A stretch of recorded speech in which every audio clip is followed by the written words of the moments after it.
Quentin, il a été assassiné pour deux raisons. La première à cause des groupuscules antifascistes qui terrorisent la population et qui font assassiner l'opposition politique, typique du communisme justement, ce sont leurs méthodes.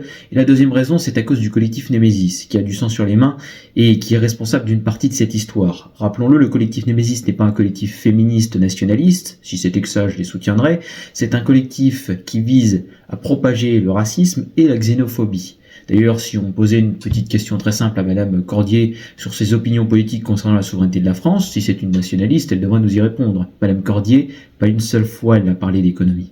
Pas une seule fois elle n'a parlé du social. Elle n'a que deux mots à la bouche, immigration et islam. Ce n'est pas une nationaliste. C'est juste une fille qui passe sous le bureau de Benjamin Netanyahu et qui touche des subventions de la part d'Israël.